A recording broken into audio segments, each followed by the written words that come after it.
PA Books is a production of PCN, a nonprofit television network. Listeners like you make our programming possible. To learn more about PCN's mission and to support PCN with a donation, visit pcntv.com. This link and others can be found in our show notes. We appreciate your support. Welcome to the PA Books Podcast. I'm Phil Beckman. PA Books features interviews with authors of books about Pennsylvania history, culture, and people. In this episode, we talk with Tim Palmer about his book, Youghiogheny, Appalachian River.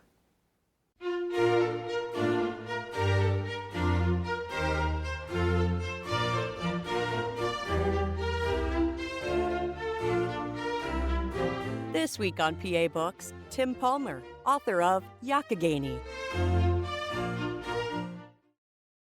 Tim Palmer is the author of the book Youghiogheny, Appalachian River. Tim, where does the Youghiogheny River flow?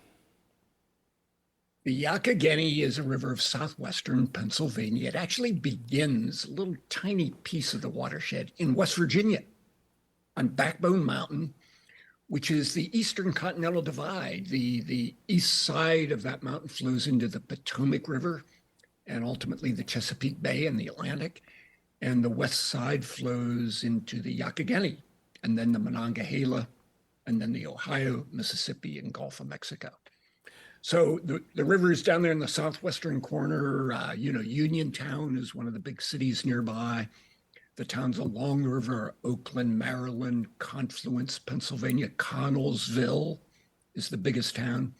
And then on down through smaller towns like Dawson and Smithton and Versailles, and ultimately McKeesport, where the river ends, just 10 miles from Pittsburgh. If we were to fly over the river from its source to where it enters the Monongahela, what would we see? What does the landscape look like?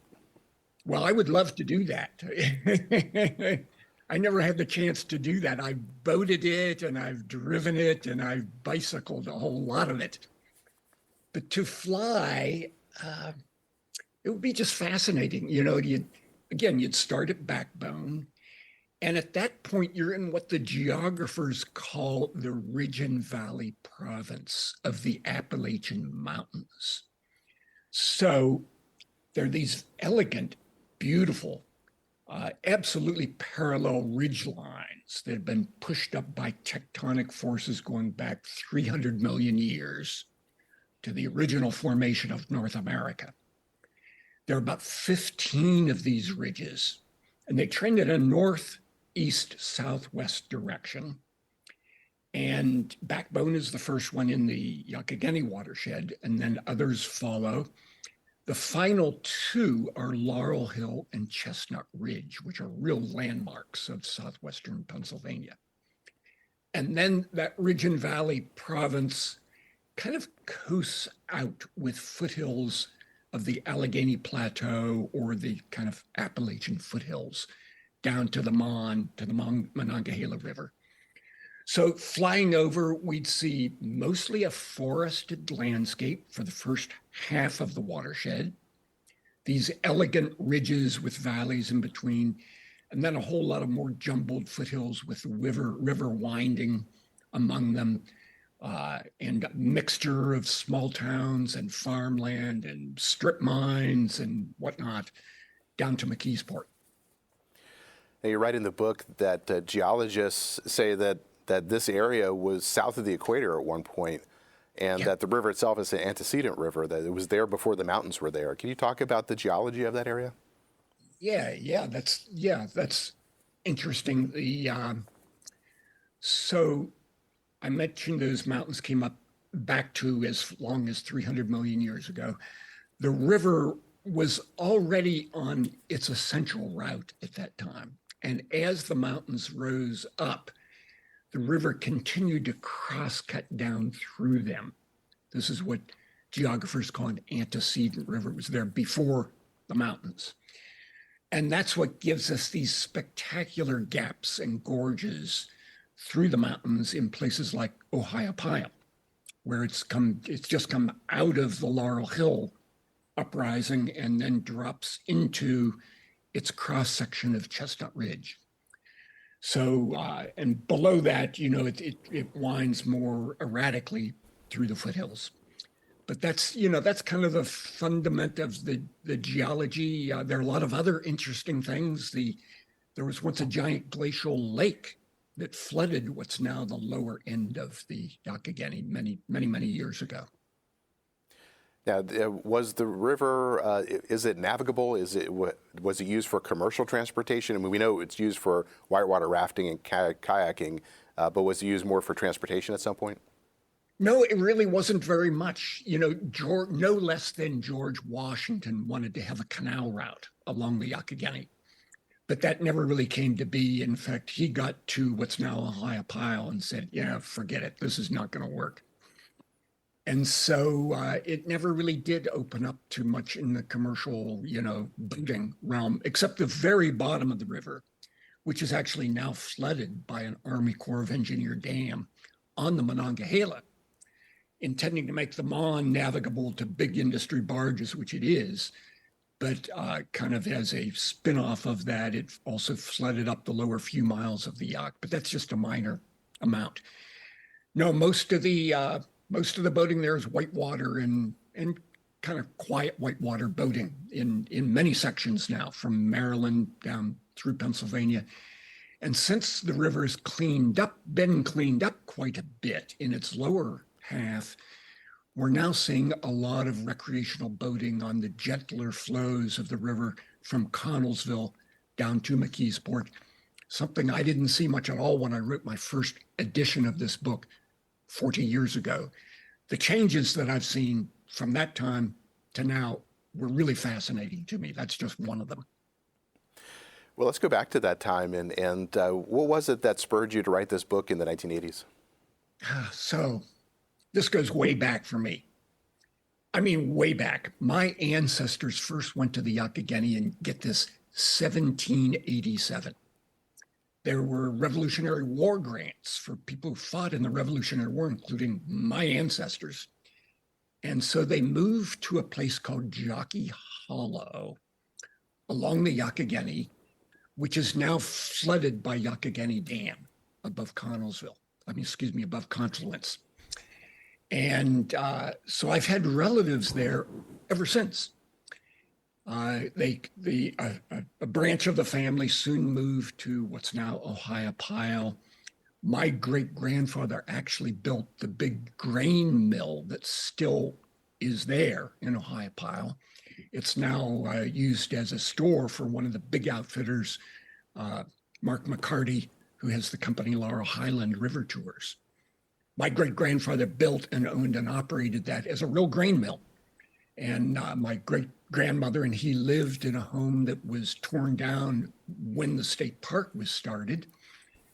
But throughout my youth, my grandmother lived there during summers, and I would go and spend time at her house in the summertime and got to just run wild as this little kid in the Appalachian Mountains. I thought I'd died and gone to heaven with all that wild country to explore. And so many of the really formative events of my youth, many of them occurred right there along the Youghiogheny River in Ohiopyle. So back to your question, the book, I had all that to draw from. And then I studied landscape architecture. I became a land use planner. I worked on a lot of issues of rivers and water and river conservation, and ultimately started writing about all these issues that I was working on, and did my first book called Rivers of Pennsylvania. And then I wrote a book in California, but it was always in the back of my mind that the Youghiogheny was really the formative river of my youth. And it has this fascinating story to it. So I decided to write a book about it in, 1982. Now, you early in the book, you talk about seeking out the source of the river. Was that mapped out? At some point, if you push far enough up, you're just dealing with small creeks and rivulets. What did you find, and how did you find it? Well, yeah, I wanted to write about the whole river, and so source to mouth. So I set out to find the uppermost spring where the river actually begins. And on a map, I could determine that was somewhere there on Backbone Mountain above a little dammed up section of the river called Silver Lake. So I went out with one of the characters that I wrote actually a great deal about, Jim Prothero. And Jim and I found the last road accessible place along this little stream that becomes the Youghiogheny, and bushwhacked up the mountain along it. And it got smaller and smaller and smaller until it was just barely flowing at all. And then a trickle. And then we did find, in fact, the uppermost spring where the river began. A pretty nondescript place in up there on Backbone Mountain in West Virginia. When I reflect back now, and actually when I went back to do the new edition of the book just the summer before last, to update the book by writing a new introduction and a new epilogue, I went back to the headwaters area, but to me, a more fitting source, because a lot of people can get to it much easier, is Cathedral State Park in West Virginia. It's actually on Rhine Creek, a tributary, one of the uppermost tributaries to the Yough. And Rhine Creek is, it's only 6 feet wide, but it meanders through the largest and most exquisite grove of virgin uncut hemlock trees in West Virginia. So it's a really good place for people to go if they want to see really the headwaters of the Youghiogheny. Now, in the book you write, which you're writing in the 1980s, you say, I had a vision of the Youghiogheny headwaters. They would be clean enough to drink. What I found were hundreds of acres that had been clear-cut 20 years before, which would have been the 1960s. Well, what was that like when you got up there and saw what the landscape looked like? Well, that does describe it when I wrote the original book in 1982 and 83. What was really interesting is going back for the update of the book, which just came out this year, and to look at the changes. And the most really, I guess you'd say the most fundamental change throughout the basin is really very simple. The trees are bigger. This is what trees do, they grow. Trees grow as long as we allow them to live. And so I went back and it was actually beautiful and kind of heartening to see many areas where 40 years ago, or going back, what is it now? I'm 75 years old. So going back over 50 years to my youth there, trees that were just kind of unimpressive, like maybe 3 or 4 or 6 inches in diameter, are now these massive big trees, 2 and 3, 4 feet in diameter. Wonderful groves of tulip poplars, just giant big trees that look like old growth ancient forest, although they're not really that old. So it was really rewarding and impressive to see where the forests have been protected, that they have grown so much and that they are now so magnificent. Of course, a very small percentage of the basin is protected as state parks, less than 1%. So, that's not the case elsewhere, but that was one of the really kind of beautiful changes that I saw. There were many other changes as well over the past 40 years. You mentioned Jim Prothero as your companion on that journey to the source. He does show up quite a bit in the book. Who was he? Yeah, Jim was he and I actually from the same hometown, Beaver, but we didn't really know each other then. Jim became a river guide after college for a river outfitter called Mountain Streams and Trails. And he had an illustrious career then, and he became interested in paddling instruction and kind of really liked relating to people that way. And so Jim, when I went to write the first edition of the book in 1982, Jim was just starting his business called River Path, which was a paddling instruction company. And we immediately became good friends. And, I went on trips with him and I went along with his kind of instruction classes just to paddle along and kind of help him out a little bit. So we became good friends in the process. And when I said I wanted to search out the headwaters, he immediately says, "Oh, I've always wanted to do that too. I'm in. Let me come with you." So Jim and I did that and other things together, and I did write about him. He was a very interesting character because, like many others, Jim, how should I put this? Jim was searching. He was a searcher. He was hunting, always hunting for something a little bit better, a little bit different. And that's what brought him to Ohiopyle, to launch a brand new career away from his family business in Beaver to be a river guide. I mean, how exciting is that? So he did that for quite a few years and ultimately went back to the family business. But like others, he embodied, I don't know, a very interesting, intriguing set of contrasts in his personality. He wanted to arrive someplace, but he also wanted to leave the old place. He was always kind of adapting and changing his way of regarding both the place and his business and his life. And all that made him very interesting to me. Unfortunately, Jim passed away a number of years ago, as have many of the people that I wrote about 40 years ago. That's a long time for people who were adults back then.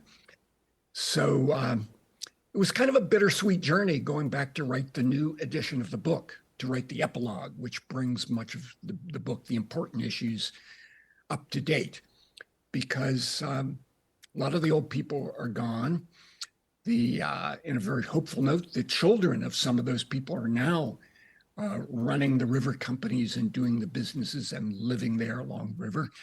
Some of the people, like my great pal John Lichter, is still there, and he and I went back and boated the river again together, just as we had done 40 years before. It's like we didn't skip a beat in our friendship. And the river, fortunately, from Ohiopyle down had not changed either because of the protection of the state park. So even though John and I have been through massive changes in our lives constantly, it was really like going straight back in time to the friendship and to the river itself. And that actually is the final scene of the epilogue at the very, very end of the book, where I describe this fabulous day of whitewater paddling that John and I did there, again, just last summer. Talk a little bit about how the changes in economics affected the river. Early on, the lumber industry, the coal industry was very active in that area. How did that shape and affect the river? Yeah. So, yes, the Appalachians, and especially the lower Youghiogheny, were critical to the industrial development of Pittsburgh because coal was mined there and nearby. And Connellsville, which is about the halfway point of the river and just downstream from the really popular whitewater sections, became the coke producing capital of the industry. To make steel, you need coke, which is baked from coal to process the steel. So it was just a massive industry. There were 30,000 coke ovens where they baked this coal into a form that was usable for making steel. That phase all passed long before my lifetime.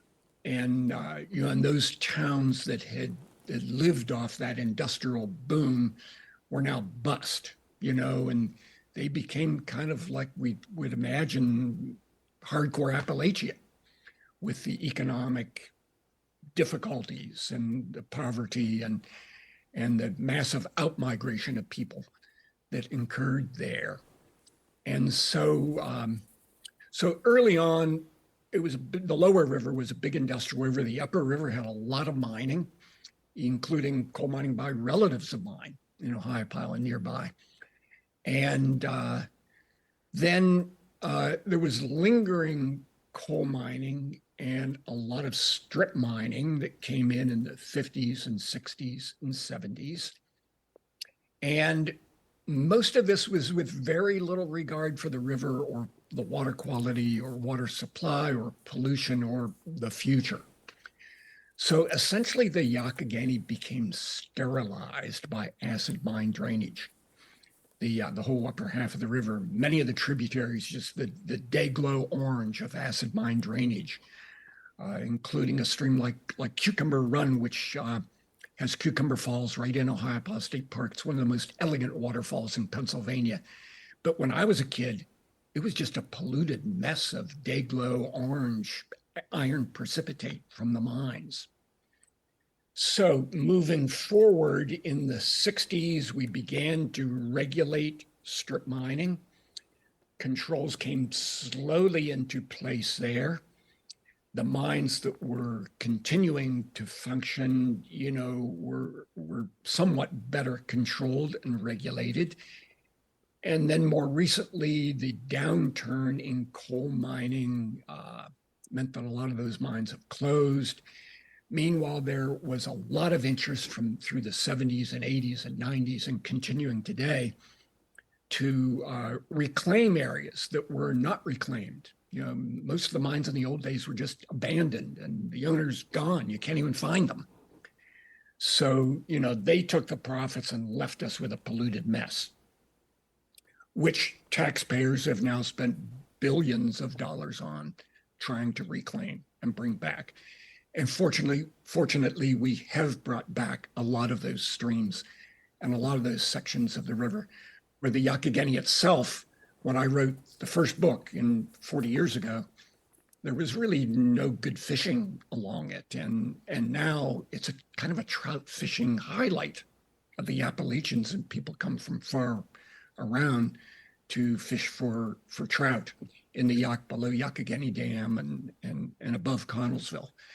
So what we have here is a case of flagrant disregard for the environment, a slow but steady progression toward more responsible resource use and management, a lot of interest and a lot of spending to reclaim places that were ruined, and now a river that is really a shining example of what can be done with diligent efforts to both get a grip on the kind of mining that occurs and also to restore as much as possible of what has been lost.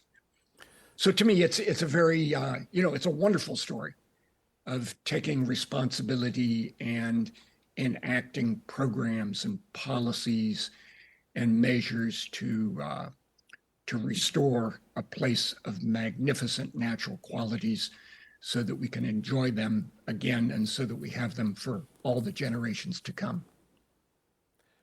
Now, somebody you mentioned very briefly in the book is Aldo Leopold. Who was he? You talk about a philosophy of conservation. Who was he, and why was that philosophy important? Yeah. He was a wildlife biologist in the 30s and 40s, and he kind of pioneered much of the idea of taking social responsibility for what we do to the land. He called it a land ethic, that we shouldn't just be exploiting everything for short-term gain. We should be actually treating the land with a sense of stewardship to recognize the values that it has and that it should continue to have for all the generations to come. So he was one of the early guiding lights of conservation nationwide and actually worldwide. So it was interesting seeing how that became applied to the Youghiogheny. Where just in my lifetime, we went from this amazing abuse by mining and into a realm of restoration and protection. Now, one of the key institutions in that was the Western Pennsylvania Conservancy. What role did that play in starting to preserve some of the lands and reclaim them? Yeah. The Western Pennsylvania Conservancy is one of the real heroes of this whole effort. They very early on, like in the 50s, which was early for their experience, recognized that Ohiopyle and the Youghiogheny were a very special place. There's actually, the river makes a loop there at Ohiopyle. We call it the loop. It's 1.6 miles that does a big horseshoe bend. And in that peninsula of land, the forests were logged many years ago, but not since about 1900. So it has reclaimed itself as essentially an old growth Appalachian forest. And way back in the 40s, that was recognized by pioneers with the Conservancy. And they bought that and saved it from a 300 lot subdivision and amusement park, and dedicated it for protection. And then they went forward and began looking upriver and downriver and recognized that this place was truly exceptional. It should become a state park. So they convinced leaders at the state, and a man named Maurice Goddard was then secretary of the Department of Environmental Resources. They convinced Dr. Goddard that Ohiopyle should be protected. And ultimately, it was made a state park. The Conservancy bought other lands nearby. The state then bought a lot of land in what's now a 20,000 acre state park. It's the largest state park in Pennsylvania in land area. Pymatuning's a little bigger, but most of that's flooded in a reservoir. Ohiopyle is the biggest in land area, and it's, I think, the fifth most popular, and certainly the most popular in a rural area. So it became this magnificent state park, really on a par with a national park in many, many ways. And all because of this initial work of the Western Pennsylvania Conservancy. Their role actually continued, and the leader of the Conservancy into the 70s was a man named Josh Wetzel. And Josh had the foresight, the brilliant foresight, to recognize the value of the Western Maryland Railroad line. At the time, there were railroads on both sides of the river, from Connellsville the whole way to Pittsburgh. Confluence the whole way to Pittsburgh. And Josh recognized that what an opportunity that right-of-way would be for public recreation when the Western Maryland Railroad abandoned their line. And he bought it. The Conservancy bought it in the section which is now Ohiopyle State Park. And later it became part of the park. And the idea of a trail system gradually took hold there, starting at Ohiopyle with use of that abandoned rail right-of-way as a bicycle and pedestrian trail. And eventually that idea grew up and down river, and through people like Linda McKenna Box and the McKenna Foundation nearby in Ligonier, and many others, a long and very involved effort led to the creation of the Great Allegheny Passage Bicycle Trail, which now runs nonstop as a bike trail from Pittsburgh the whole way to Cumberland, Maryland, much of that up the Youghiogheny River. In Cumberland, it ties in with the C&O National Canal, which is a bike trail now the whole way to Washington, D.C. So you can ride a bike on bike trail the whole way from Pittsburgh to Washington, D.C., 350 miles. It's the longest bicycle trail of that type in America. We'll be back in a moment with the PA Books Podcast. Enjoying this podcast? Please support PCN with a donation at pcntv.com. This link and others can be found in our show notes. We appreciate your support. Now, one of the towns that sits in the area that you're talking about is Confluence. Tell us a little bit about Confluence, and what did you see there in the 80s when you were there, and what have you seen there when you returned recently? Yeah, that's really interesting too. So Confluence is named because right there, the Youghiogheny is joined by the Castleman River. And just above that juncture, Laurel Hill Creek, which is a major tributary, flows into the Castleman.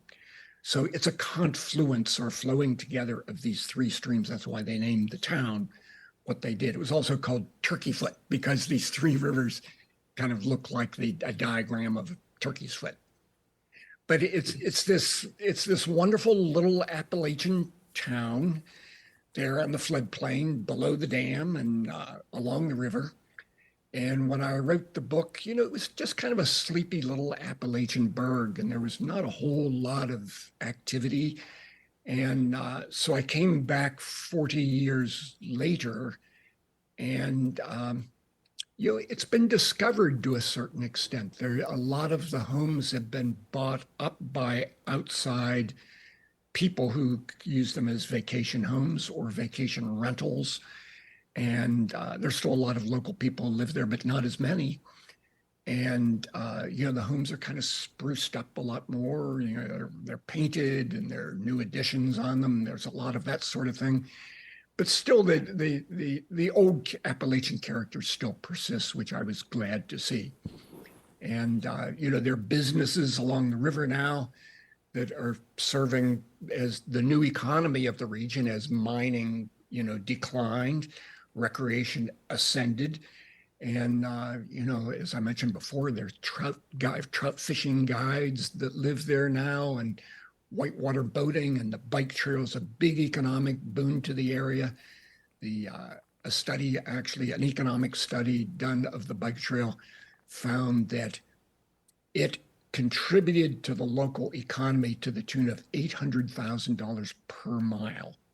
So, the bike trail alone is a big economic stimulus to the area, and, all kind of, supporting little towns like Confluence and others. A big part of the story that you talk about in the book is the emergence of the whitewater rafting and paddling industry. How did it emerge there? I mean, obviously there's whitewater there, but how did the industry itself emerge? Well, yeah, the Youghiogheny, because of the geology that we talked about and the rivers cutting through those mountains as they rose up, there are a lot of rapids. And of course, the Ohiopyle Falls, which is an 18-foot drop, it actually is the second largest big volume waterfall in the Appalachians. Only Cumberland Falls in Kentucky is a bigger flow and a higher drop. So there are a lot of rapids on the Yough, in particular at Ohiopyle and upstream in Maryland. And very gradually that became recognized by whitewater boaters, starting in the 50s with pioneers of whitewater boating, including a couple of Pittsburghers, Gene and Sarah Rodman, a couple who rafted the first trip down the Yough of the modern era, and the first outfitter, and Lance Martin, who had come there as a Boy Scout and then started rafting trips in the early 60s. And, whitewater rafting became kind of a big deal in the 1970s. It was an exciting thing to do in the outdoors and takes you to these beautiful, amazing places. And so whitewater use grew and grew and grew, and one outfitter grew to be four major outfitters, and their volume of use kind of seemed to be increasing with no end in sight in the 70s and then the 80s. But then something that no one envisioned at all occurred, which is the whitewater use began to flatten out in the late 80s, and then it began to decline. And it has continued to decline to this day. So that today, it's very curious. Today, the amount of whitewater use on the Yough is only about half of what it was shortly after I wrote the first edition of the book which came out in 1984. And so it kind of begs the question of why, what happened here? And there are a lot of reasons for this. One is simple demographics, that in the Pittsburgh area in particular, which is where a lot of the users come from, the people went whitewater rafting, and then they went again and again, but after maybe 3 or 4 times, a certain kind of feeling of been there, done that probably crept in. And so local people began to do that less.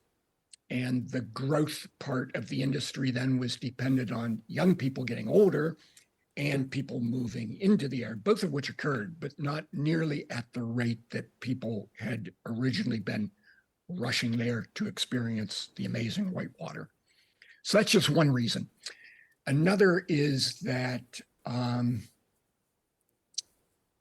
of the whole attitude, many of the outfitters regard our attitude toward recreation as a little different today. People, they think that people don't want something quite as exciting as whitewater rafting in a lot of cases today. It's kind of hard, and people are afraid they'll be cold, they're afraid they'll be wet, they don't want to get into a raft with strangers they don't know.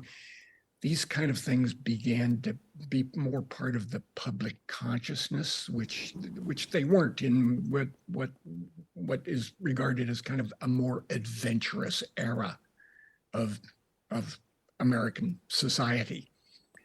And so it kind of lost a little of its luster. Whitewater adventure lost a little bit of its luster. And, it's kind of beyond just going on a commercial trip. It's kind of hard because you have to learn skills. And as many people point out, the attention span of Americans has gone down in recent decades. And as one of the outfitters told me, he said, we have an all-day river trip that's just fabulous. But people now don't really want so much an all-day trip. They want a half-day trip.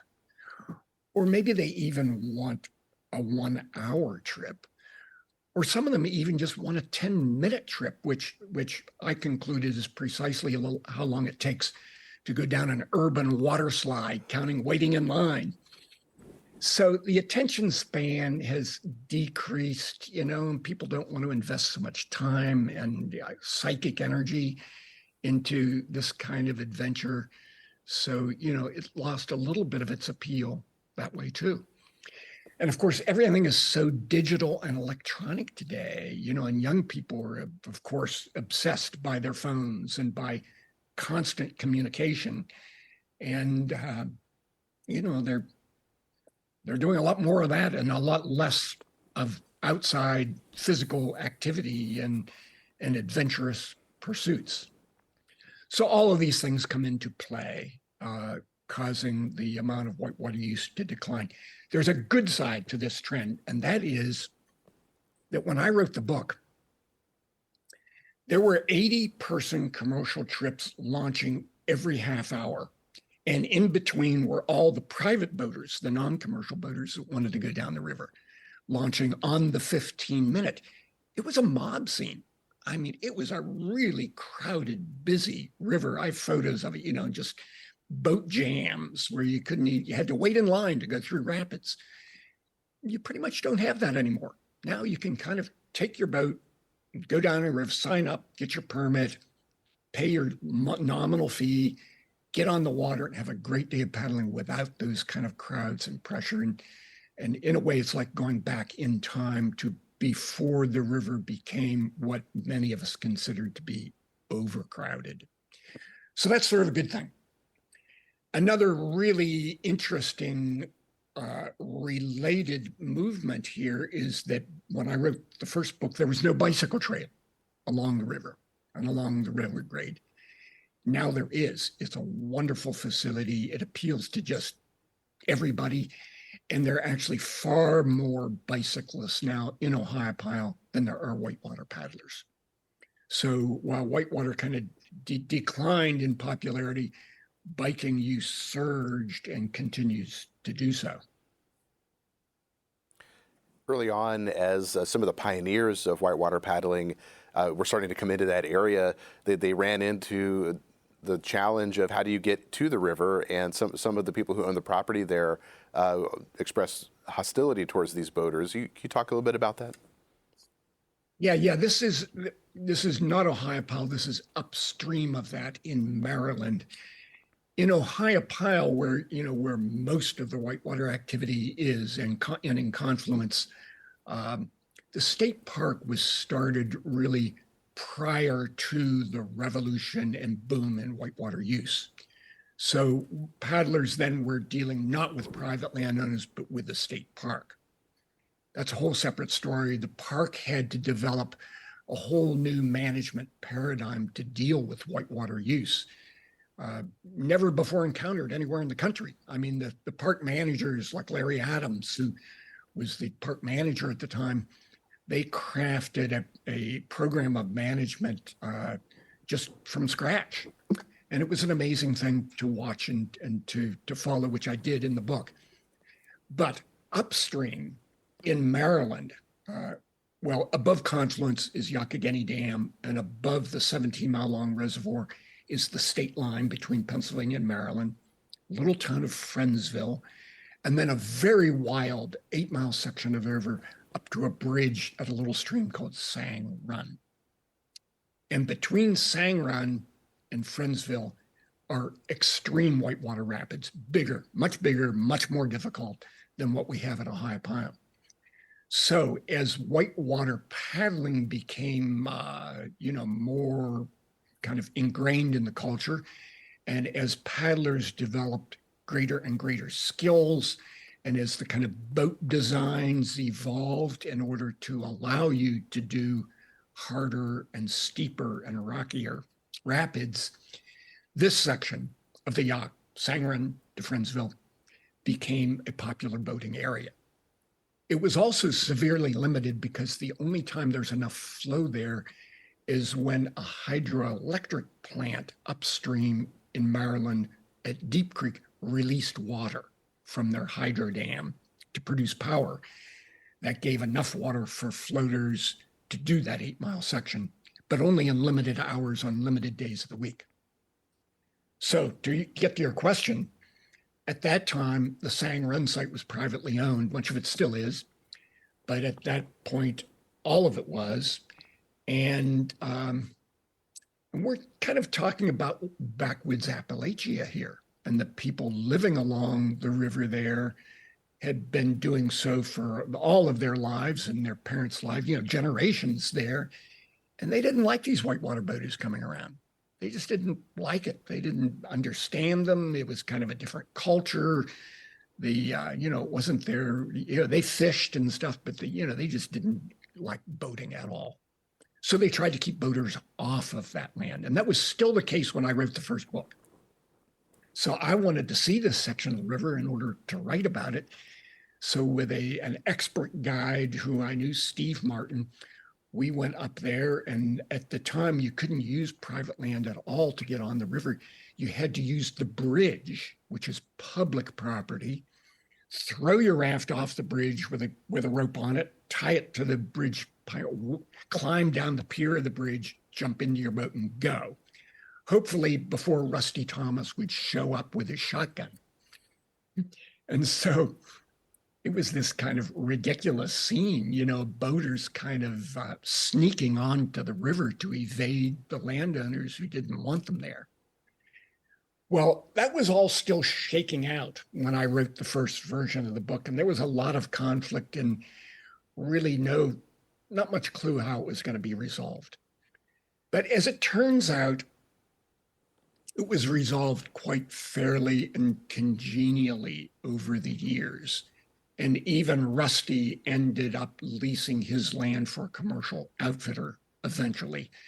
Rusty has also passed away at this point, which I was very disappointed about. I wanted to go back and see him as well. But the Sang Run site was acquired. An organization called American Whitewater played a very strong role in getting the money and in working on that and establishing a public site where people could put their boats in. That became a state park. And now there is whitewater boating, including commercial boating there at Sang Run, with really no sign of the old conflict and hostility that was quite remarkable back in the day. One of the key features of the river is the dam that's run by the Army Corps of Engineers upriver from Confluence. Talk about the history of that dam and its significance for everything going on downriver. Yeah, okay. So Pittsburgh flooded. Historically, there were like 100 floods between the founding of Fort Duquesne and the 1940s. And Pittsburghers, going back to H.J. Hines himself, who chaired a committee on flood control, wanted to build dams upstream, but Pittsburgh couldn't pay for it. So it never happened. And then Pittsburgh flooded big time in 1936. And that caused a nationwide movement for federally backed and taxpayer paid for flood control dams across the United States. There were 0 then, and now there are over 400 of them. And so the Corps, the Army Corps, is kind of the flood control agency of the federal government. They studied the Youghiogheny watershed, and they came up with 11 key dam sites that have all been built for flood control in Pittsburgh. The 2 big ones are Kinzua Dam on the Allegheny River, where the entire Seneca Indian Nation was booted off their reservation with a treaty signed by George Washington and moved to upstate New York in spite of their plea that another alternative site for flood storage be chosen, but it wasn't. So Kinzua Dam was built on the Allegheny River, big reservoir, and Youghiogheny Dam was built on the Yough, actually before the Kinzua Dam, built in 1944. And it backed up water 17 miles into the state of Maryland. The dam's 187 feet high, major dam, provides for flood control for Pittsburgh and incidentally also for water supply for McKeesport, for Westmoreland County, for Connellsville, and quite by coincidence also evens out the summer flows, so making it really good for whitewater recreation at Confluence and Ohiopyle. So the dam was built back then. Since that time, Pittsburgh's been relatively protected from flood damage. And it's come close to filling up in 1993, actually.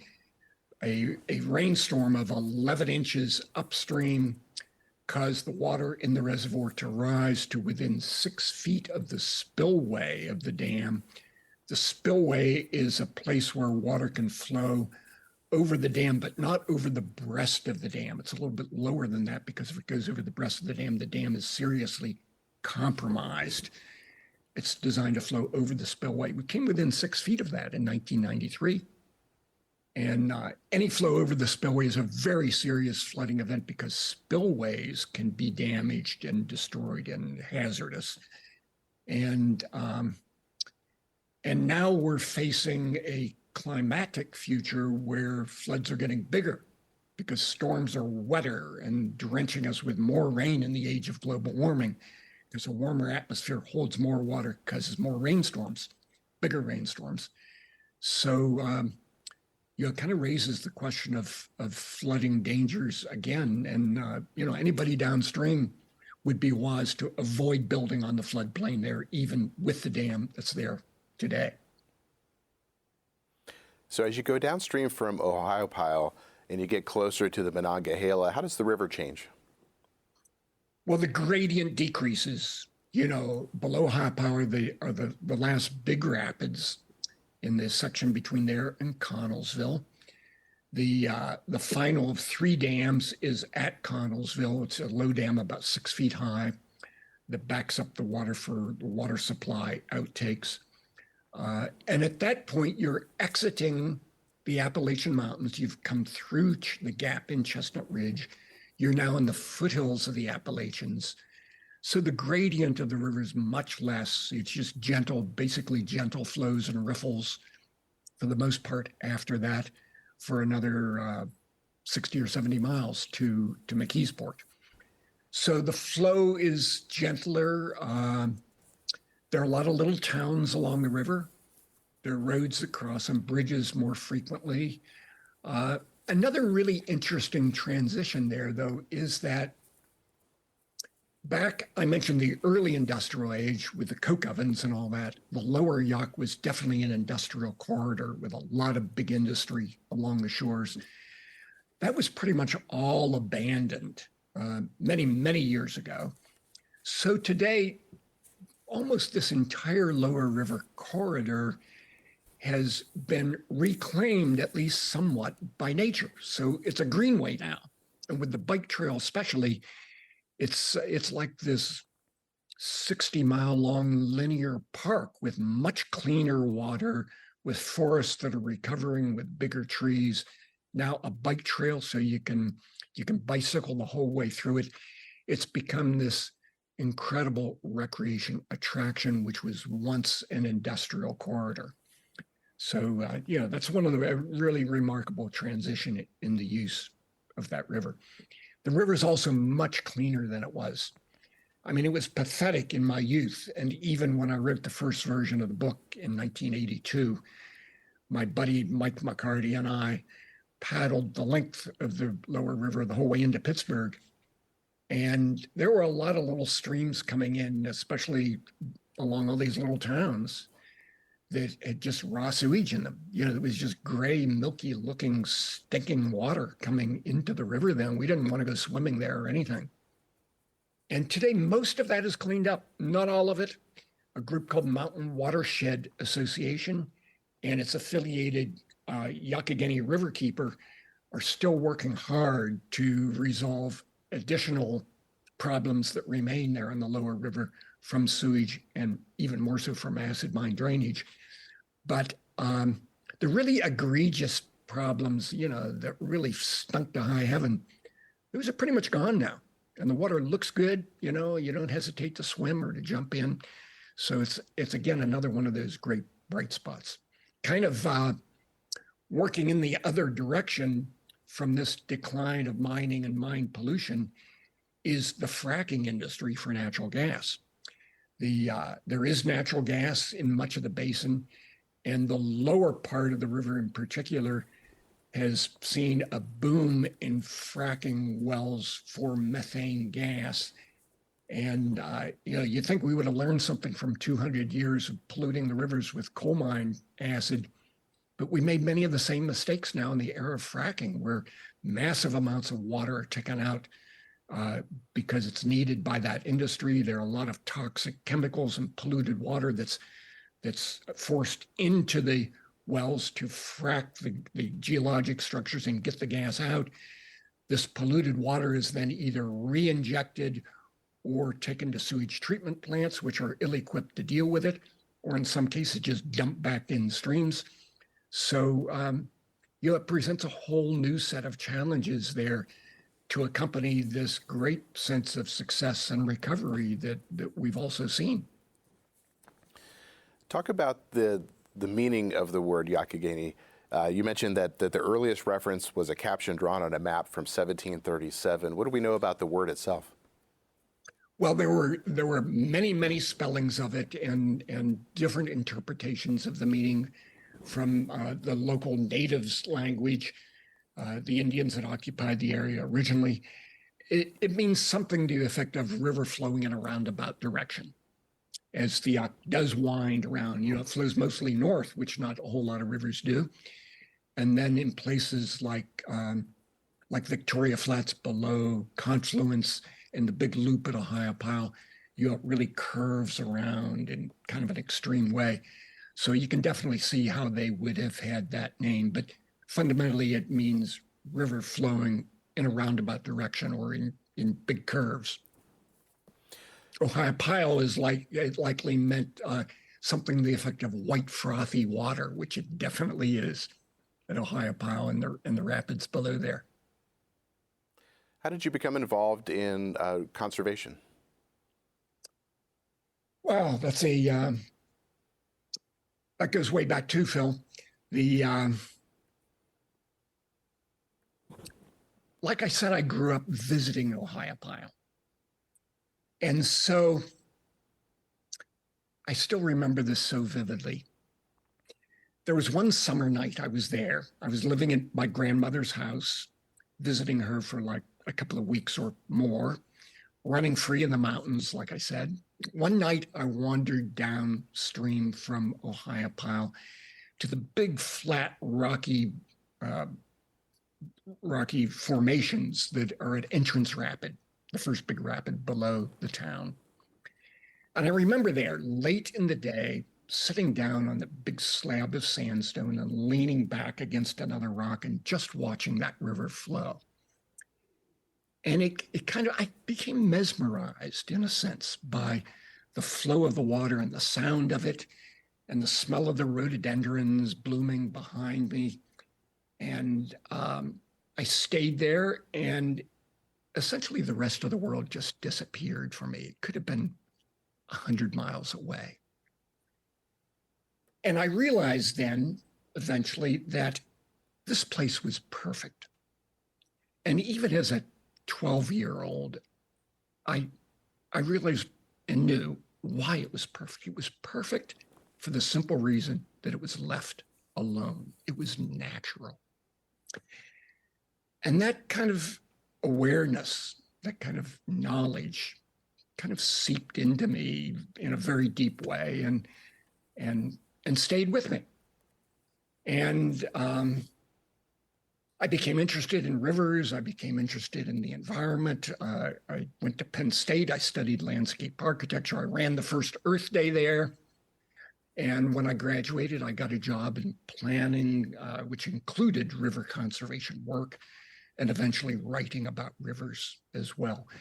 But so much of it goes back to that night as a 12-year-old, right on the banks of the Youghiogheny there, at a place that for me is very appropriately named Entrance Rapid, because it was there that I first realized just how important the natural world is to us, to all of us. And I took that awareness with me along to the rest of my life to this day. We've been speaking with Tim Palmer. He's the author of Youghiogheny, Appalachian River. Tim, thanks for speaking with me. It's really great to be with you here. Thank you so much. Listeners like you make PCN programming possible.